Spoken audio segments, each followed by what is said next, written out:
Hyderabad central యూనివర్సిటీలో భవనం కూలిన ఘటన కలకలం రేపుతోంది. నిర్మాణంలోని అడ్మినిస్ట్రేషన్ బిల్డింగ్ కుప్పకూలింది.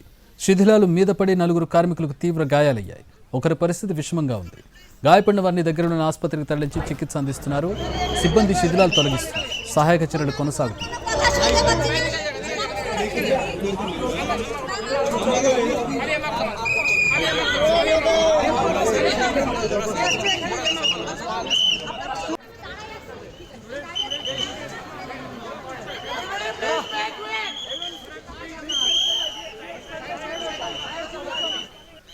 హైదరాబాద్ సెంట్రల్ యూనివర్సిటీలో భవనం కూలిన ఘటన కలకలం రేపుతోంది.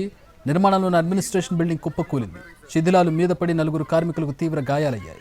ఒకరి పరిస్థితి విషమంగా ఉంది. గాయపడిన వారిని ఆసుపత్రికి తరలించి చికిత్స అందిస్తున్నారు.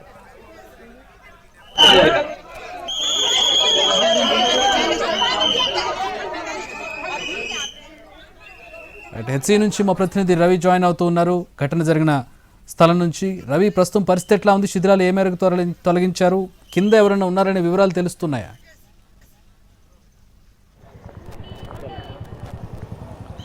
చక్రి, శక్తిలాల కింద ఇంకెవరైనా ఉన్నారా అని చెప్పి ప్రస్తుతం పోలీసులు గాలిస్తూ ఉన్నారు. అయితే అక్కడ ఉన్నటువంటి మిగతా కార్మికులు చెప్తున్నటువంటి ప్రకారం డే అంతా కూడా కంటిన్యూగా వర్క్ నడుస్తుందట. ఈవెన్ నైట్ టైంలో కూడా అక్కడ వర్క్ కంటిన్యూ చేస్తున్నారు. కొద్దిసేపటి క్రితం అంటే 6 గంటలకు మరొక షిఫ్ట్లో భాగంగా కొంతమంది కార్మికులు వచ్చారు. 7 o'clock వర్క్ స్టార్ట్ చేస్తున్నటువంటి క్రమంలోనే ఈ ప్రమాదం చోటు చేసుకుందని చెప్తున్నారు. అయితే సాధారణంగా సాయంత్రం 6 గంటల వరకే వర్క్స్ జరిపించాలి, కానీ వీళ్ళు అలా కాకుండా ఇమీడియట్గా త్వరగా పనులు పూర్తి చేయాలనే ఉద్దేశంతోన మొత్తం 3 షిఫ్టుల్లో ఈ పనులను కొనసాగిస్తున్నారు. 6 గంటలకు కొంతమంది కార్మికులు పని పూర్తి చేసుకొని వెళ్ళిన తర్వాత మరొక షిఫ్ట్లో వచ్చినటువంటి కార్మికులు అక్కడ పనుల కోసం వచ్చారు. అక్కడ పనులకు సిద్ధం చేసుకున్నటువంటి క్రమంలోనే అక్కడ ఈ ప్రమాదం చోటు చేసుకుంది. ఎవరైతే ప్రమాదం జరిగినటువంటి స్థలానికి దగ్గరగా ఉన్నారో అప్పుడే ఇన్సిడెంట్ జరిగింది. ఎవరైతే దగ్గరగా ఉన్నారో వాళ్ళకు మాత్రమే తీవ్ర గాయాలయ్యాయి. ప్రస్తుతం మనకు అందుతున్నటువంటి సమాచారం ప్రకారం 4 గాయపడ్డారు. అందులో ఒకరికి తీవ్ర గాయాలైనట్లుగా తెలుస్తుంది. అయితే ఎప్పుడైతే వేముల రోహిత్ ఇన్సిడెంట్ జరిగిందో అప్పటి నుంచి హెచ్సియు లోపలికి మీడియాకు అనుమతి లేదు అని కోర్టు ఆర్డర్ ఇచ్చింది. కాబట్టి ప్రస్తుతం మనకు లోపల దాకా అనుమతించట్లేదు. కేవలం మొత్తం బయట వరకే ఉంచడం. బయట సెక్యూరిటీ హంగామాను కూడా మనం చూడవచ్చు. సెక్యూరిటీ అంతా ఒక్కసారిగా మోహరించారు.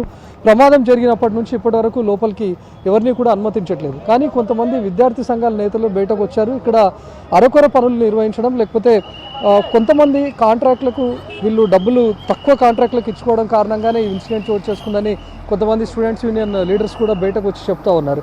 ఎందుకంటే లోపల నాణ్యమైనటువంటి పనులు నిర్వహించాలని చెప్పినా కూడా అరకొరగా కొంతమంది కాంట్రాక్టులకు ఇచ్చి తక్కువ కాంట్రాక్ట్ వస్తుందనే ఉద్దేశంతోనే తమ వారికి చెందినటువంటి వాళ్ళకే ఇచ్చుకొని పనులు నిర్వహిస్తున్నారని కూడా కొంతమంది బయటకు వచ్చి చెప్తా ఉన్నారు. సో ప్రస్తుతం స్టూడెంట్స్ యూనియన్స్ కూడా దీనిపైనే మాట్లాడుతూ ఉన్నారు. ఎందుకంటే లోపల నాణ్యత లేనటువంటి కారణంగానే ఈ ప్రమాదం చోటు చేసుకుంది అని చెప్తా ఉన్నారు.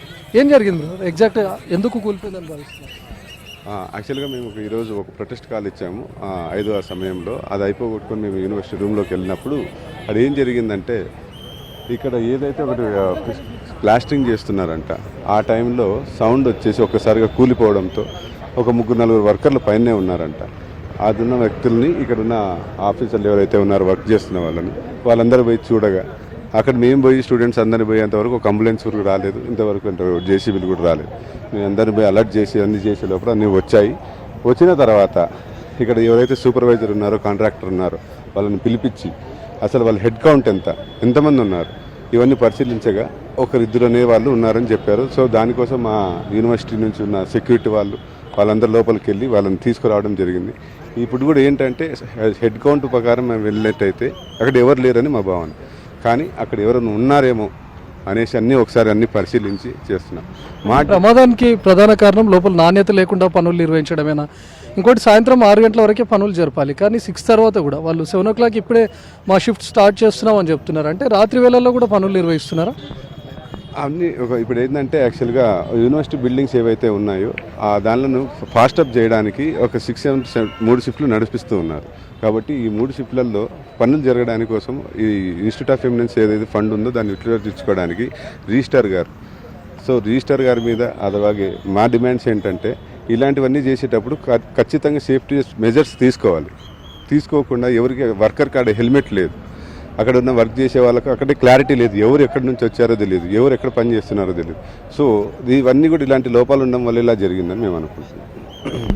చక్రి లోపల జరిగినటువంటి ప్రమాదానికి కారణం చెప్తా ఉన్నారు ఇక్కడ ఉన్నటువంటి స్టూడెంట్స్ యూనియన్స్ కూడా. నాణ్యత ప్రమాణాలు పాటించకపోవడం ఒకటి, సేఫ్టీ మెజర్మెంట్స్ కూడా పాటించకపోవడం కారణంగానే ఈరోజు కార్మికులు గాయపడ్డారు.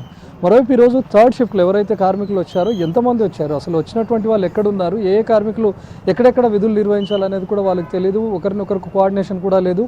అక్కడ ఎంతమంది వచ్చారు, ఎంతమంది చిక్కుకున్నారు అనేది తెలియక కొంత గందరగోళం నెలకొంది. ఎప్పుడైతే పోలీసులు అక్కడికి వెళ్ళి శిథిలాల కింద క్లియర్గా చెక్ చేశారో కేవలం 4 మాత్రమే గాయాలయ్యాయి, శిథిలాల కింద ఎవరూ లేరని నిర్ధారించుకున్నామని పోలీసులు కూడా చెప్తున్నారు. ఎవరైతే గాయపడ్డారో వాళ్ళని హాస్పిటల్కు తరలించారు. ఒకరికి తలకు మాత్రం తీవ్రంగా గాయమైనట్లుగా తెలుస్తోంది. వాళ్ళను వెంటనే ప్రైవేట్ ఆసుపత్రికి కూడా తరలించారు. Chakri, thanks for the updates Ravi.